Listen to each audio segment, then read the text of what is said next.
what happened, it actually started with the poor billionaire's wife, when the friendship started, a lot of people warned me, and like people were like, she does drugs, so I should be careful so that she doesn't initiate me, so I jokingly said, oh, something I didn't do in secondary school, something I didn't do in university, is it now after getting married and after having kids that I'll do it, so I just laughed it off. I didn't take it serious. I'll be like, no, you guys, don't worry, I'll be safe. And yeah, like the way people said, okay, so she does loud, that's the drug that she takes. So, and just like people predicted, she was like, everything I'm going to say in this Stella Domikoko exclusive, I'm going to post on my page videos so that you can see petitions to the IG of police, and then those I sued to courts and stuff like that, everything. So as we're going, I'm going to be uploading everything so that you can see. So it first initially started with the drinking of alcohol. I'm a Muslim, so I can't drink alcohol, so I'm going to post a video where she's like, no, Jaaruma, you have to drink this, Queen J, you have to drink this alcohol, you have to drink it, she kept on trying to pass it over to me, and I have to drink, go, and I did all my best to like wiggle my way out of the situation. And I know, now I can't drink, I'm a Muslim and stuff like that, so that one passed. So normally days when she's like, oh, like maybe she passes loud to me, and I'm like, no babe, I'm good, thanks. I wasn't judging her then, I still don't judge her now, so everybody has their own situation.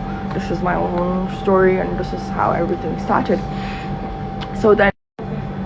So one day I went over to visit her, and then I saw like all of them with a lot of balloons, and in my head I was wondering, what are grown adults doing with balloons, And then she was like, yo Queen J, you need to try this, So she did the instrument, and then she blew up the balloon, and then she put it in my mouth, and she said, just inhale it, just breathe it in.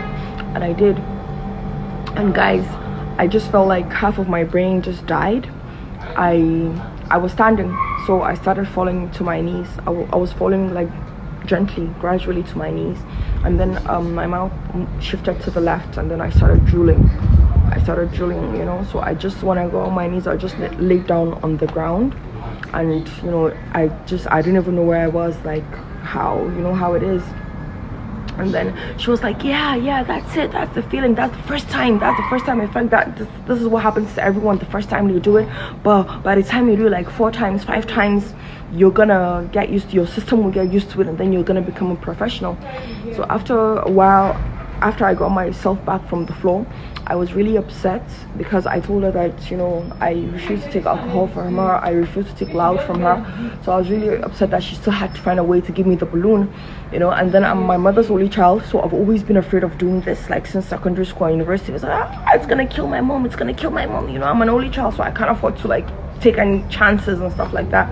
So I was so mad, and then that was when I left. That was the last time I spoke to her face to face, like live, like in person. I was so upset, and I never spoke to her again after that. So I left. I left angrily.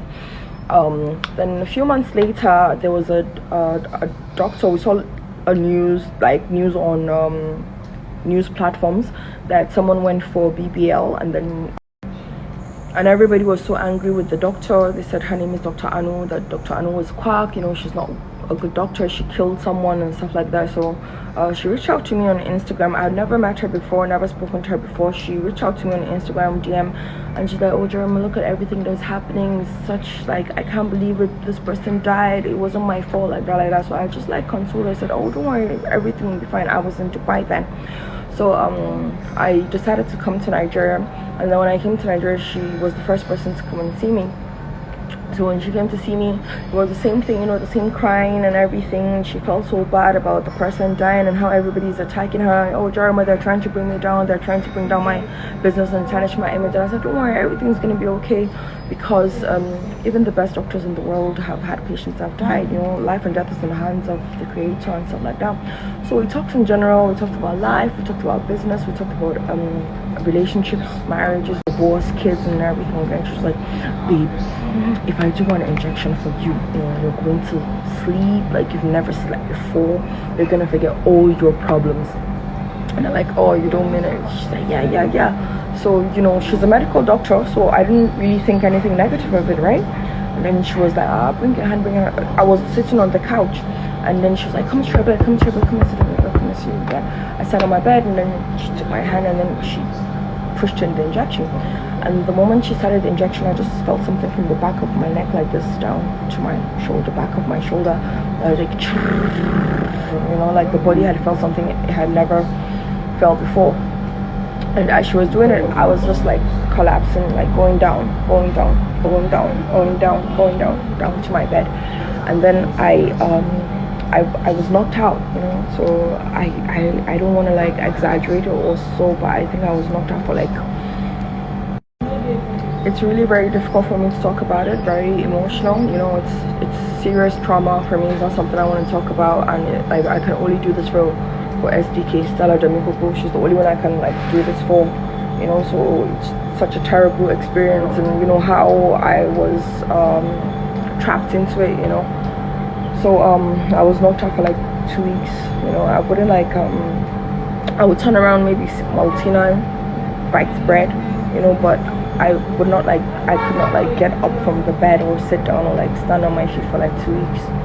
So that was just how it started. It's actually a very long story. I'm gonna give it more like in details, but this was like the first maybe 8 minutes or 12 minutes for SDK, and then that was it. And then after 2 weeks, I was able to get myself back, and I was like trying to go to work, check the factory, the workers, my staff, and everything like that. And after like 3 weeks, I think something had happened, and I just said to myself, I don't think I want to deal with this. I just want to rest and I want to sleep. And then I now called her, that's Dr. Anu, and I think I sent her like to 820k. That was the first time I had actually purchased it from her. And then she came and she did some rounds for me of the injection and stuff like that, and then that was it. And then I just like started spiraling down. I just didn't even care about going to work anymore. I didn't want to walk. It was just about the injections. Such a terrible experience, very difficult experience. You haven't seen me in like 3 years, so I had to like take 3 years off to get well, and then take a very long break. So that's how it started. And then the spiraling down. I don't want to walk, I don't want to do anything. It was just all about that. And then when I tried to stop, I became very sick. I started vomiting and purging, and my body would be shaking like I have like a fever or malaria or typhoid. Like I would become very sick, and then the only time you would get well is if you do the injection again.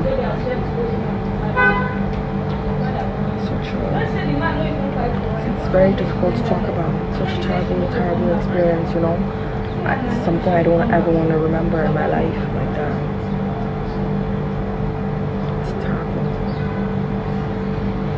Terrible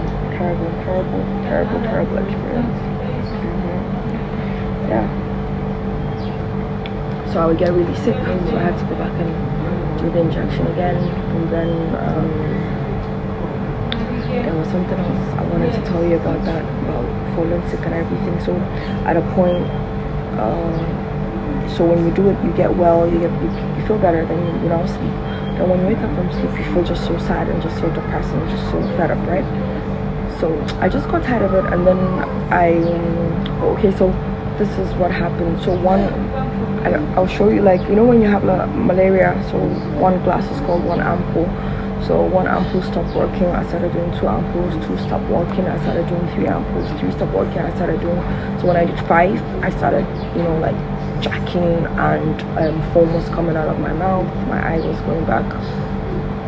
Subhanallah. My eyes were, the black was going back, you could only see the white. Foam was coming out of my mouth, and like when you have epilepsy and they have to put like a spoon in your mouth. So they didn't put a spoon in my mouth, so I chewed my mouth and my tongue. So by morning it was like really swollen every.